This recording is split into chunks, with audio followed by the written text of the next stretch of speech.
Ayan, good morning, good morning sa lahat ng mga attendees natin tonight. And syempre, thank you so much sa ating beautiful host, Mentor Solina. Ayan, thank you so much, Mentor, sa napakalupit na pag-tiap. Ayan, so syempre, shout out muna sa lahat ng mga nandito sa loob tonight. Grabe, I'm so excited po na mag-talk. Grabe kasi isa lang din po ako dati na nakikinig. And syempre, gusto ko muna pasalamatan yung mga mentors natin, especially kila Mentor Joseph Lee, Mentor Don Buddy, Mentor Tanya Morales. Siyempre, naging part po ako ng Project High. Grabe!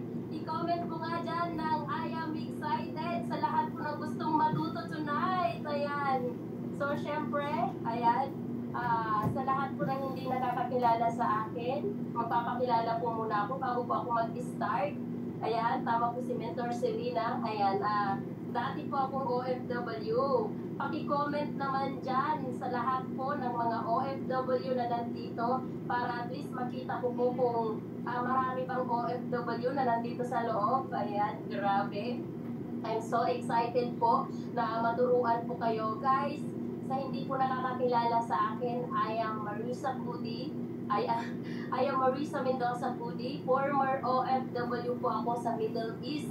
6 years. Paki-comment nga dyan kung ilang taon ka na ngayon sa ibang bansa. Grabe, 6 years po ako na feeling ko that time wala na akong pag-asa na gumanda yung buhay. So grabe kasi dahil sa community ng Project High, natulungan, isa po ako sa natulungan at naging Millionaire Circle dito sa Empowered Consumerism. Gusto ko po muna i-shout out Project High Community. And syempre, thank you so much sa pinaka-higher founder namin, Mentor Rocker Caprente. Kasi kung wala po sila, wala po yung FFI community, wala rin po ako kung saan po ako ngayon. Yung taong nagdala po sa akin dito. And syempre, shout out sa GMI community. Grabe, nagta-type yan, nagko-comment yan kapag under ka po ng community ko. Ayan. And syempre, Gold Executive Prime. Ayan. And Car Achiever na rin po sa dito. And Easy Top 500. Gusto mo bang maging Top 500 din? Pangarap ko lang po yan. Lahat po ng meron po ako ngayon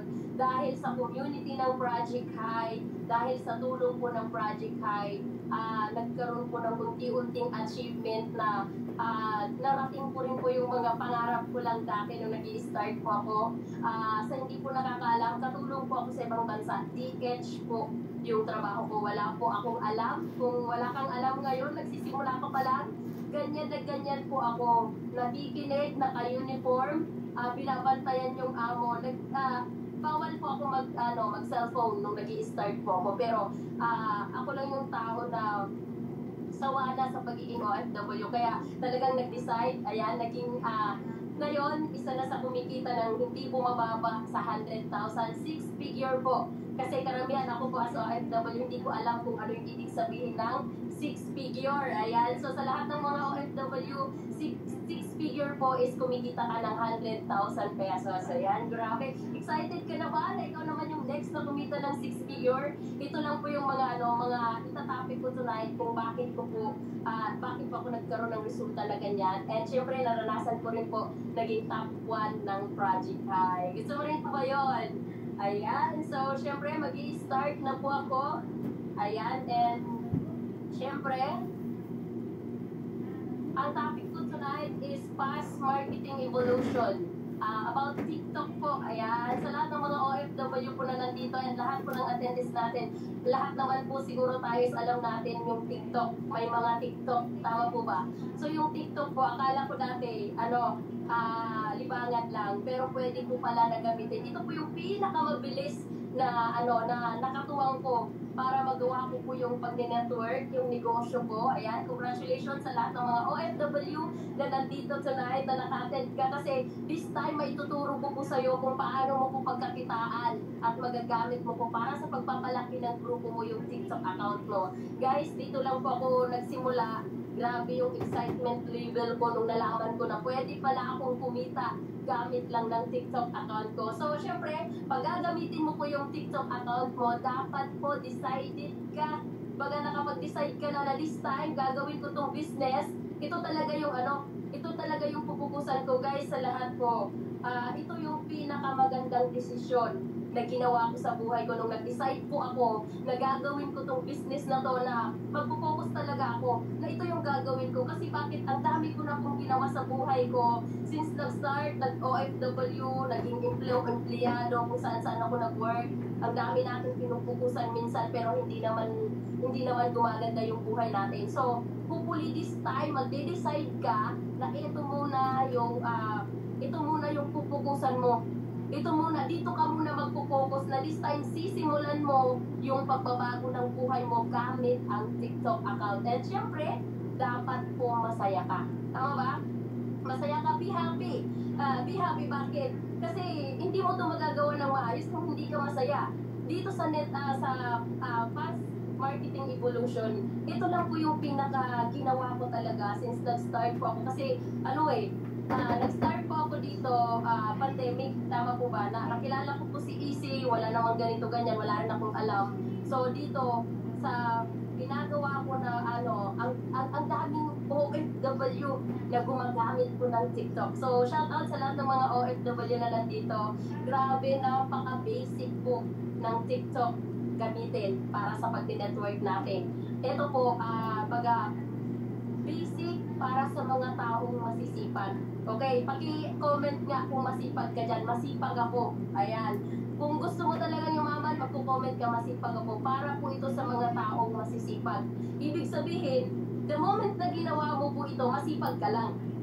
Tama? Masipag ka lang na gawin talaga to. And be happy and remember, mahal mo to. Kasi bakit? Ang lahat ng bagay na gagawin natin, pag nag-decide ka na ito yung gagawin mo at minamahal mo to, kahit anong distraction na dadaan sa'yo, ito na yung naka-decide ka na ito na yung gagawin mo. So, sisipagan mo lang. Ayan. So, nakasunod po ba? Nasusundan ba? So, next. Ayan. So, syempre, sa lahat ng mga wala pang TikTok, ayan, kailangan mo po muna mag-install ng TikTok account mo para magkaroon ka po ng TikTok account. Para masimulan mo po kung paano ka po magmamarket dito sa TikTok. Ayan. Syempre, ayan, next. Ayan, paano ba gamitin? How to use our TikTok account? Napakadali lang po kasi karamihan, ako as OFW, nagagamit sa libangan, ganyan. So dito, habang naglilibang ka, stress reliever. Ayan, habang naglilibang ka, nagagamit mo po siya kasi basic para sa akin po, sometimes kahit anong ginagawa mo, kahit na kung OFW ka, kahit na naglilinis-linis ka lang, videohan mo konti, lagyan mo ng music, then i-upload mo po, i-download mo. Then mga lifestyle, halimbawa kasama mo yung amo mo kung may pinupuntahan kayo, di kaya kung may day off ka naman, kumakain sa labas, pipicturan mo, i-upload mo para may laman yung TikTok account mo. Ganun lang po kadali, para magkaroon lang po siya ng na makikita ng mga prospect mo na nagagamit mo siya na ikaw talaga yan, ikaw yung may-ari ng TikTok mo. Parang ganun lang. Habang, halimbawa ikaw may mga problema ka dyan, para maging stress reliever mo lang siya, sasayaw-sayaw ka, ganyan lang, tapos i-upload mo, tapos yung curiosity pa lang, sasayaw-sayaw ka lang, tapos syempre may magpo-comment na mga mo dyan, and syempre, doon ka po magpo-focus sa kung paano ka po maghanap ng prospect mo dito sa TikTok. Ayan, so nasusundan ba? Nasusundan po ba? Masyado bang mabilis? Ayan, so next. Ayan, syempre, napaka-basic lang po niya gamitin, hassle-free. Kasi bakit? Kahit busy-busy ka po dyan, pwede mo po siyang gamitin kahit saan kang sulok ng bahay ng amo mo habang nag-work ka po. Less effort po siya kasi dala-dala natin. Gamit lang po yung cellphone mo ngayon. Kasi bakit ang cellphone natin, minsan ako as OFW, marites ako nun Diba? Ginagamit ko yung cellphone ko sa pagmamarites lang. So ngayon, dapat gamitin mo siya as magagamit mo para mag-network, para magpalaki ng grupo, para kumita ng pera, para makaalis ka din sa sitwasyon mo. Tama ba? Less effort. Ayan, anytime, anywhere, as long as meron kang internet, may connection ka. Tama? Basta may internet ka, nagagamit mo po ito. Ganun po kadali yung TikTok. Madali lang po siyang gamitin. Ayan, nasusundan ba? Napakadali lang. Tama ba? Sa lahat po ng mga OFW, and syempre, especially sa mga full-time na ginagawa po ito, ganun lang po, ulit-ulit lang, huwag ka lang magsasawa. Sabi ko nga, para sa mga masisipag. Huwag mo lang pagsawaan na ito lang paulit-ulit. Every time na wala ka namang, hindi ka naman busy sa work mo, ito lang yung paulit-ulit na gagawin mo. Okay? Buksan mo yung TikTok mo, ulit-ulitin mo lang yung ginagawa. Kasi ito lang po yung parang ito po yung ginawa kong puhunan. Dito ako nag-focus talaga. Ito talaga yung ginawa ko. Tinuloy-tuloy ko po. More than 1 year or 2 years na ito lang yung ginagawa ko paulit-ulit araw-araw. So next. Ayan, so syempre how to find client. Ayan, paano tayo maghanap ng mga prospects natin, yung mga client magiging mai-invite natin dito. Ayan, so napakadali lang po kasi friends of friends, ganyan. Baga, pwede mo pong i-check, i-follow yung search OFWM countries. Halimbawa, magsa-search ka po ng mga OFWs na gusto mo kung saang bansa po sila. Ayan, tapos pwede mo rin po i-follow yung mga followers nila. Ganyan lang po kadali. Katulad po nito, ayan, pagbukas mo po ng ayan, grabe yung mga lalaki, no? Kasi ito yung bumungad talaga sa kanila. Yan, ganito po pagbukas natin ng TikTok natin, ayan yung makikita mo, pwedeng ganyan yung bubungad sa'yo. So, meron po siyang bilog sa taas kung saan pwede ka po makapag-search ng mga taong gusto mong i-market. Pwede ka po dyan mag-search ng pangalan, OFW, ganun lang. And then, idugtungan mo ng country. Pag dugtong mo po ng country, lalabas po dyan, pwede mong ipindutin yung people para mas marami ka pong makikita ng mga tao sa bansa na gusto mo. Lalabas po yan. And then, guys, unlimited prospect po dito. Sisipagan mo lang po magpa-follow. Kasi sa akin po nung nagpa-market ako, nag-start po ako. As OFW po, alam nyo po ba, meron po akong 4 na TikTok. Gumawa ako ng maraming TikTok account kasi napaka-basic po gumawa nito. Basta gawa ka lang ng Gmail mo. Ang dali lang po gumawa paulit-ulit kahit 4, 5, 10 kung masipag ka. Damihan mo yung TikTok mo. Walang katapusan na ganito po yung ginagawa ko, pagpapalo-palo. So next, para at least masundan nyo, ganito po siya. Yan, unlimited po. Alam nyo po ba, sa akin nag-i-start po ako, sobrang dami ko pong pinapalo-palo. Bago po ako matulog, inuubos ko po yung 4 talaga na account ko na ipapalo-palo. Kasi mag-aano yan siya may limited. So talagang inuubos ko siya para pag gising ko, marami na pong nag-follow back sa akin. Pag marami nang nag-follow back sa'yo, marami ka na pong masisindan ng script, marami ka na pong makakausap. Napaka-basic po, especially sa lahat ng mga OFW, kasi bakit? Advantage mo po yan pag OFW ka, madali ka po nilang i-accept kasi ang feeling ng isang OFW, katulad ko to, pareho kami, OFW din sila, OFW ka, ipapalo mo, napakadali po mag-directing one-on-one. Kaya sa lahat ng mga OFW dito, sundan mo, gawin mo lang po ito kahit nasa ibang bansa ka pa. Kasi ito na po talaga yung ginawa ko. Simula nag-start na nasa ibang bansa pa po ako, sinimulan ko na po siya, paulit-ulit ko pong ginagawa, palo, sipag lang. Kasi nag-goals po ako every month kung ano yung goals mo. So next. Ayan, ganito po yung makikita mo. Pag nakakita ka po dyan ng naka-hijab, tapos naka-uniform, ayan, ipapalo mo po yan, tapos pwede mo po tingnan ulit yung followers niya. Ganon at ganon po yung uulit-ulitin mo hanggang hindi po nauubos yung pagpapalo-palo mo. Uubusin mo lang, walang katapusang pagpapalo.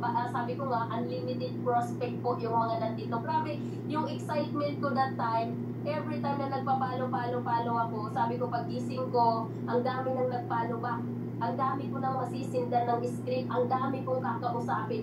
Very basic po sa mga OFW. Kasi para sa akin, nag-start ako nga as OFW. Pag may nag-accept sa'yo, madali ka lang mag-connect sa kanila. Kasi OFW sila madali lang po, i-accept ka kaagad, kakausapin mo. Ayan, nasusundan ba? Ayan, napakadali lang po sa lahat-lahat po sa akin. Bakit napakabilis ko lang magturo? Bakit napakabilis ko lang siyang kasi para sa akin, hindi ko po kayo guguluhin na para at least mas masundan, especially sa lahat ng mga OFW kasi busy yan So, kahit busy ka, sa ganito po na paraan, na napakadali lang po, ilang step lang po yan. magkakaroon ka na ng prospect, makaka-pay-in ka, magkakaroon ka ng leaders, makaka-build ka ng grupo mo, ayan, makakaipon ka habang nandyan ka pa. So very basic po, ilang step lang po ito.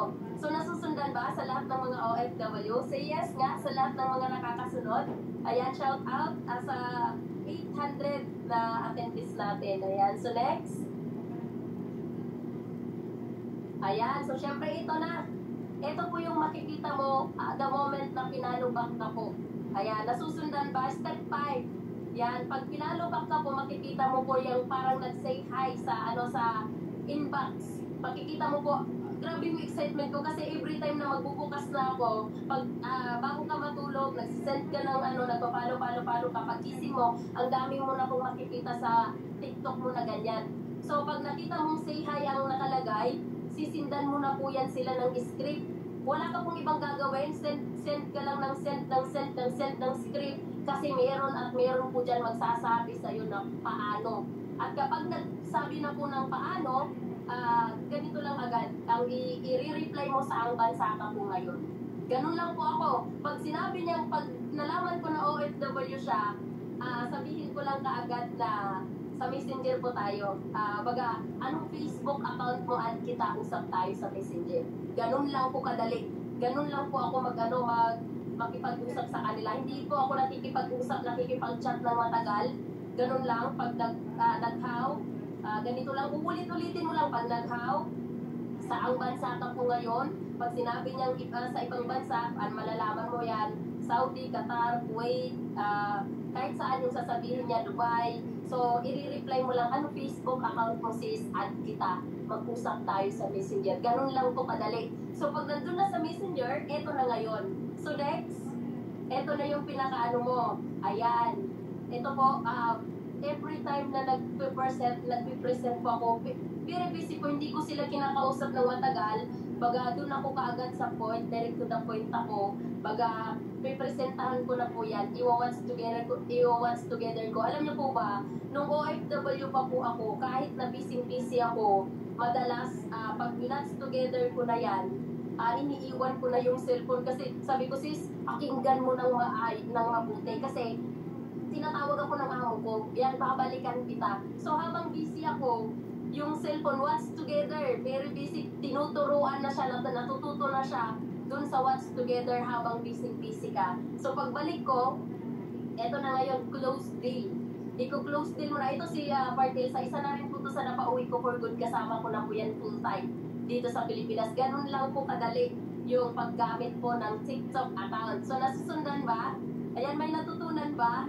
Alright, sa lahat po ng nandito, may natutunan po ba? Kasi napakadali lang po, ganun lang po siya kadali para makapag-direct ka po na kahit ikaw lang po mag-isa. Kayang-kaya mo po yan, especially po sa mga OFW leaders. Kasi syempre, lahat po ng bagay na gugustuhin natin, the moment na minahal mo, the moment na pinupus mo, the moment na inaral mo, paulit-ulit mo siyang gagawin, matututunan mo po ang isang bagay kapag ginugusto mo. Ano lang, para sa akin, meron pa ba? Next. So ayan, with that, grabe, tapos na po ako.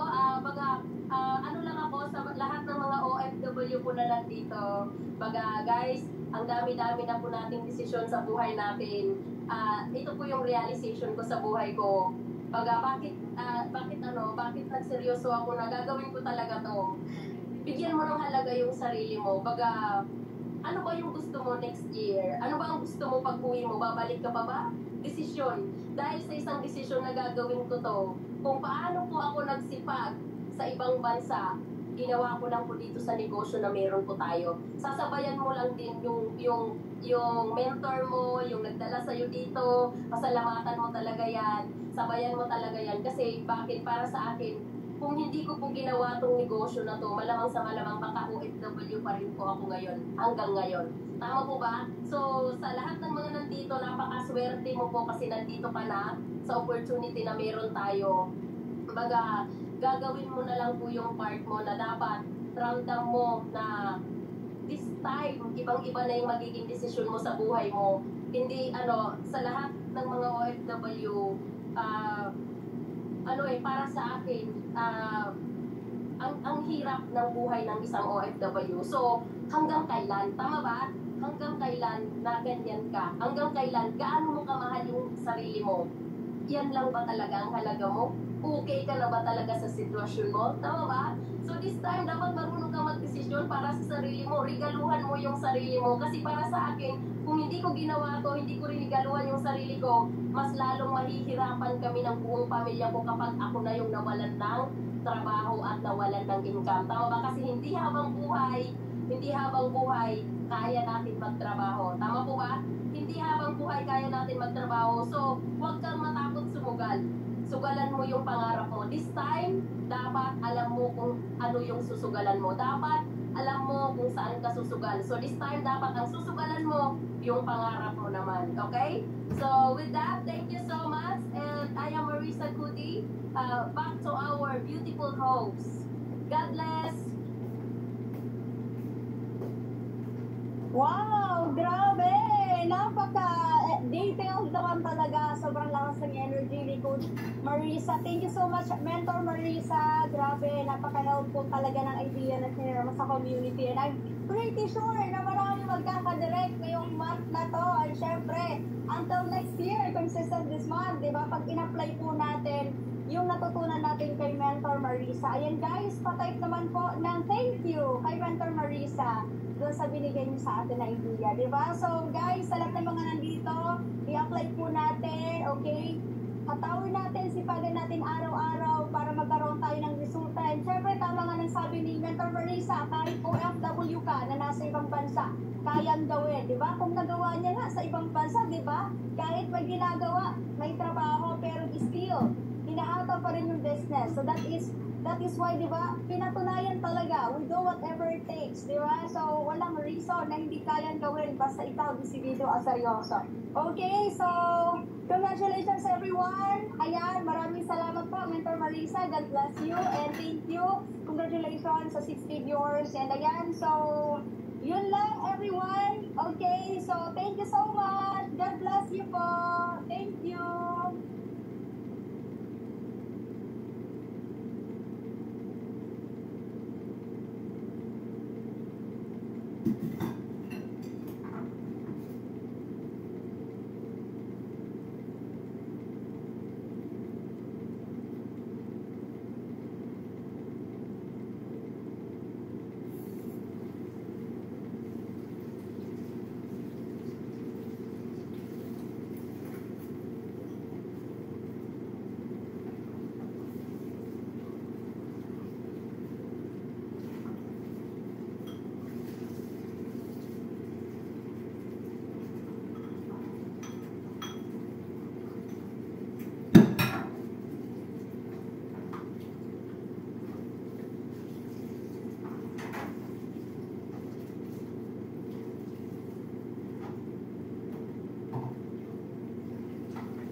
Recording stopped.